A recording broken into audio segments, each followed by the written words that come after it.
Sammy wa the Might Family avuddeyo bw'atyo bambi n'atutegeeza ku bulumi bw'abadde ayitamu mu mbeera gy'abaddemu nga mulwadde naye nga mwasibye mutya yonna gye musinzira okubeera nga ate mumpuliriza. Mujje baliko gyonna gye mutuusako engalo. Mbasasirako mwenna abayita mu bizibu eby'enjawulo, mbasanyukirako mmwe abatuuse ku buwanguzi. Mwabakuziza amazaalibwa olunaku olwaleero, mbagaliza amazaalibwa amalungi ag'essanyu so nga ate mwabafiiriddwako abantu bammwe. Ensaamyo gy'abagenzi Katonda giwumuze emirembe, agiramuze ekisagumye emitima abakaabe nganda saakate n'ab'emikwano. Manya enzo Omumbejja Aisha Nassolo mba ntuuse okubeera nga ate mbatuusaako updates. Kyemba nkusaba kiri kimu mukwano gwange. Subscribe nga teekako akadde olimu okubeera nga ate omissinga out updates. Yes. Si byangu n'akamu n'akeddagala ffenna tunaakijjukira nti bambi Sammy owa the Might Family abadde mulwadde nnyo nnyini ddala. Abadde ku ndiri mu ggwanga erya Kata yadde nga bangi babadde nga bavaayo naddala wali ku mukutu ogwa TikTok nga bagamba mbu si mulwadde yeekoza n'ebirala bingi nnyo abantu bye bavuddengayo nga boogera, naye ng'ekintu ekyo si kirungi. Ekintu kyonna kyonna nga tekinnakutuukako gwe kituuseeko munnange weewalenga nnyo okwogera by'otategeera olw'ensonga nti embeera y'emu singa eba ekutuukako osobola okumanya butereevu amakulu g'ekyo oyo kyabadde ayitamu kye kitegeeza. Kale n'olwekyo omuntu wavaayo n'atugamba nti mulwadde oba alimba oba talimba, ffe tukole kimu kya kumusaasira.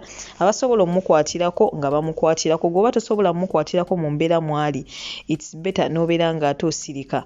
So bannange tubeere nga ate twewala embeera eyo. So bambi Sammy embeera gy'abaddemu ekituufu kiri nti kibadde kirabirwa n'ayonka ng'embeera gy'alimu si nnungi. Wabula oluvannyuma lw'ebbanga avuddeyo era ng'alaga bambi atandise okubeera nga ate assuuka obulwadde obumuluma. Wabula avuddeyo n'atukolera akatambi era bw'atyo n'abaako obubaka bwaweereza bannayuganda. Siina na kimu kye ngenda kubeera nga ate njogerako ku ebyo okuggyako okubeera nga ate nkulekirako akatambi ke maaso kaawo ogende mu maaso n'okubeera nga ate munnange okawuliriza. Yes. So nga ate munnange eggulire erikutte wansi ne waggulu ku social media platforms ez'enjawulo ge mawulire ate g'omukulu ono Kazibwe Bashir Bazira MP wa Kawempe South. Ono bw'atyo yavaayo emabega n'atutegeezaako nti Twitter account ye bwe batyo bagihakinga. Era omuntu eyagihakinga abadde nga avaayo n'apostinga ebintu ntumunange ebiri fane ebitategeerekeka. Kati nno n'olunaku olw'ejjo omuntu y'omu yavuddeyo bw'atyo n'apostinga mbu Kazibwe Bashir Bazira ye bw'atyo yeegasse ate ku Muhoozi Kainerugaba project abamu gye bayita MK project. Era bangi nnyo baavuddeyo ne boogera ebigambo bingi nnyo nnyini ddala ne bamuvuma ne bamuyisaamu amaaso ne bamukakanya. Wabula we tutuukidde olunaku olwaliro nga musajja watu still bambi azzeemu n'avaayo ne yeerwanako n'agamba bannaye lwaki mugenda mu maaso n'okubeera nga ate musiga obukyayi. Bw'atyo n'addamu n'atunnyonnyola nti Twitter account ye bagihakinga era ye we twogerera tali ku mukutu gwa Twitter. Abantu abamu we tulabira fake pages nti oyinza okuba oyina celebrity gw'ogoberera naye ng'ate ayina kwegamba accounts endala nga mpitirivu nnyo nga zonna ziri mmanyage naye ng'ate zonna si yazirwane nga wabula nga ye alinako emu naye ng'abalala bo baakolamu ezaabwe. Buli omu ssekinnoomu n'akolamu ye n'agituuma Lemmise Rema Namakula kwegamba nga ziringa Facebook page 10 nga zonna ziri mmanyaga Rema Namakula. So we twawulira fake pages nti eyiye ebeerako blue tick. Kati n'ekyenjawulo ekyatuuka ku Kazibwe Bashir Bazira nti omuntu eyakozesa amannya ge eyahakinga Twitter account ye bw'atyo yagenda mu maaso n'okubeera nga ate agiverifyinga. Kale kwegamba yagikozesa bangi bamanyi nti bambi eno Twitter account ya mukulu ono Kazibwe Bashir naye nga ate ekituufu kiri nti si ye wabula omuntu eyahakinga Twitter account ye yagenda maaso n'okubeera nga ate agiverifyinga era bw'ate agikozesa okubeera nga ate apostinga ebintu eby'enjawulo. Kale nno n'olwekyo bambi waba yavaayo n'atunnyonnyola n'agamba nze siina Twitter account essaawa eno tubeere nga ate munnaye tutegeera byonna ebigenda mu maaso nti oli wavaayo n'apostinga kino tuleme ate kubeera nga tukiteekako nnyo ebirowoozo tumanye nti omuntu eyahakinga Twitter account ye butereevu yagenda maaso n'okubeera nga ate asiga obukyayi obwo. Kyefaananyirizaako n'ekya Dr. Hamza. Rema yavaayo n'atugamba nze bannange omwami wange talina mukutu gwa social media gwonna gwaliko. Naye ate waliwo omuntu awo alina Facebook page eri mannya ga Dr. Hamza era avaayo naddala nga waliwo amawulire agakutte wansi ne waggulu ku Rema Namakulu oba Eddie Kenzo oba Dr. Hamza avaayo nnyo n'atuwa mangu awo updates n'apostinga ebintu ebiri fane wabula kufa bakitegeera nti Rema yatugamba Dr. Hamza tayina mukutu gwa social media gwaliko ebutereevu tukitegeera mangu ne tumanya nti oyo munnange naye anoonya likes na views na comments wabula esi ye Dr. Hamza omutuufu. Sema nange mu ngeri y'emu mbadde nsaba ne kino ekintu omukulu ono waba yavaayo bambi n'atunnyonnyola tugende mu maaso n'okubeera ng'ate bambi tukitegeera naye nga sinagenda mu maaso mukwano gwange nyongera okujjukiza Haji Mukisa Karim wali ku lulogo wenna ayita mu bizibu ebyenjawulo obufumbo bwagaana emirimu gyesibye olina endwadde ezikutawaanya olina ebizibu bingi nnyo bikwesibyeko obutereevu wali ku lulo asangibwa wali Bujuuko Mityana Road osobola okubeera ng'ate omufuna ku namba y'essimu 0778929141 obutereevu ojja kuba omufuna ajjanjaba ng'akozesa ekitabo ekitukuvu ekya Quran so ng'ate gwe wenna eyeetaaza ekifaananyi eky'omulembe oba vidiyo ey'omulembe mukwano gwange aba Hypex Studios butereevu we bali ku lulo bano nno basangibwa wali Najjanankumbi okulinaana Cobbins Motel era gwabeetaaze osobola okubeera ng'ate obafuna ku namba y'essimu 0754-1924-34 oba 0789-34-3802 butereevu ne ku mukutu ogwa WhatsApp kwe bali nnyo nnyini ddala yes so ng'ate ngenda kuba nsembyayo Pastor Bujingo ne Susan Makula pastor waffe atatujjuza mukwano gwange yavuddeyo ate wali makati ga service bw'atyo bambi n'atendereza omukyala Susan Makula omukwano gwamulagana byonna byamukolera n'engeri kwegamba gyamuzibuddemu amaaso mu bintu ebimu engenda kuba nkolekerako akatambi maaso kaawo gene maaso n'okubeera ng'ate okekkaanya era mwenna munnanga abasabirira nti Susan Makula ne Pastor Bujingo simanga it will end in tears buli lukyandabanga munnange abantu abongera okubeera ng'ate bagetinga disappointed kubanga okusinziira ku byendaba omukwano gwabwe munnaaye ate gwongera kubeera ng'ate gukola ki gunywera kale no munnaye Katonda yasinga okumanya naye nga ngenda kuba nkusibula essaawa eno yennyini kankulekereko obutambi buno mukwano gwange goodbye for now toseetuka balamusizaako mwenna mu linnya lya Mukama Katonda omusaasizi w'ekisa ekingi nze Haji Kazibwe Bashir mbazira akaunti yange eya Twitter baagi hakinze nsabanga 8 n'ekitundu n'ekitegeera nti akaunti yange eya Twitter ehakingiddwa etukola efforts ne team gye tulina okulaba nga tugeza okustopinga bano kye bakola kusaba 2 ez'ekiro ne tulipotinga ku Twitter ne bategeeza nti bajja kuba batuddamu kiyinza okubanga ekyo si kyekikulu ennyo okuhakinga naye ekisinga okubeera ekikulu era ekyennyamiza bye biboozi bye bikyamu bwe bulimba kwe kusiga obukyayi yenge effubitizi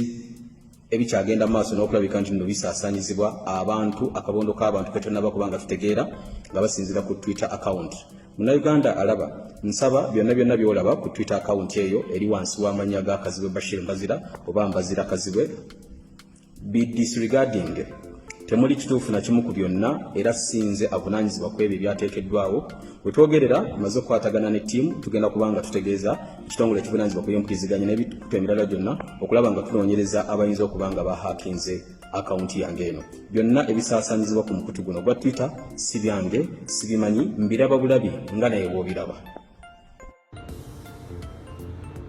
banaye mwesabire nnyo bannayuganda mwesabire nnyo simanyi nakumanya oba bye babagamba mubiwulira naye mwesabire nnyo ku kitanda wano ndabiddewo ebintu bingi nnyo era ndabika nagenda okuva wano nga neeyongeddeko obukulu bwa myaka nga 5 naye mu byonna kankubulira ebirinza okuyamba weerwaneko emmere eno gyolaba olunaku bagireeta emirundi 4 mwe muli ekyenkya ne baleeta olanki nga tennatuuka ne baleeta ate ku lanki ssaawa nga 7 ne baleeta ddina ne baleeta n'essapa ebintu bino baleeta ebyenjawulo kati wogenda otereramu bakuwa olupapula n'osayininga byoyagala naye omuntu asaavinga emmere eno mu malwaliro buli puleeti agibaguza emitwalo 4 egy'Uganda ze 40 riyal oba 4 dirham naye sente ezo mu kusooka nali manyi ziri ku bbiiru yange naye ne baŋŋamba nedda emmere ya gavumenti naye omulwadde n'obeera mu ddwaliro gavumenti n'etasobola yadde okufandinga akacupa k'amazzi ng'oli mu ddwaliro ow'omusolo buli kimu naye nga tebasobola yadde kufandinga kacupa k'amazzi naawe oli awo odda mu bantu n'oyogera nti Museveni simanyi mbuliki Museveni yaleeta emirembe. Eddagala olyegulira ow'omusolo oli mu ddwaliro mbu lya gavumenti. Essuuka zino zikyusibwa buli lunaku. Kyekasuubira nti kiremula. Ojja mu ddwaliro muno tewabeerawo muntu akugirako muve mu bino n'olwala ne bakutuma essuuka ne bakufunira ebinaakuyambako mu ddwaliro. Wano ojjanga wooli. Kale ndabye ebintu bingi. Katonda wanampa chance ey'okuva wano ebyokulwanirira ate ndaba bingi nnyo era obudde obuleekaana nja kuba na butono nnyo. Actually nange abantu abamu ngenda bafuula ababujingo bange nga olaba pulezidenti bw'alina bujingo nti ne waayasamata muddamu. Abantu abamu nange nyinza obafuula bujingo mu mbeera yonna. Naye nga kyekyo baganda bange mweyongera okusaba nange ndi eno neerwanako. Mobile phone y'abafumbo eteekwa okuba nga esinga kukolera bbo. Mweyagale sitaani yeetuge. Nze Susan yandalusa ne bwe muba mutudde awo mu ddiiro era ogenolaba nga akameseji kavuze ojjayo esimu lozo akavudde walala ali wali akujjukiza. Don't forget I love you. Zikubira waggulu zinogera mu linnya lya Yesu. Waliwo abatera ogamba Susan tubuulire okola kaki omusajja alyoka akwagale bw'atyo bannanga musajja akwagala naffe ne tuwuliranga ffe tulabikanga abatafumbirwanga nako ebyama byebyo. Tosobola kubanga wansindikidde message nga tuli fembi n'enzige eno nga sikwogera ku nkulowoozaako kubanga nawe ondowoozaako.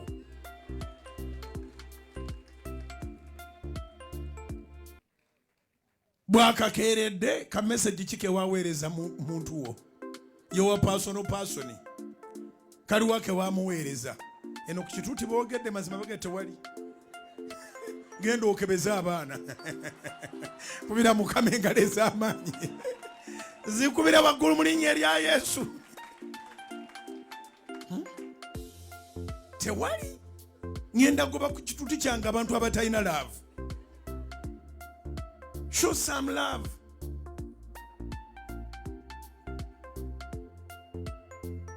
Tutegeregana bulungi.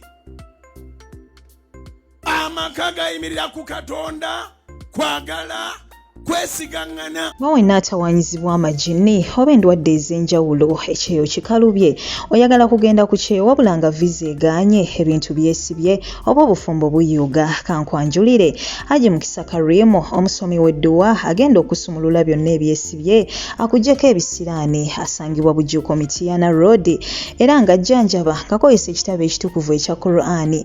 Amwetaaze mukubire ku nnamba y'essimu 0778929141 nga ne ku mukutu ogwa WhatsApp kwali butereevu. Tinno sangula amazigo omunoonyeeko tojja kwejjusa.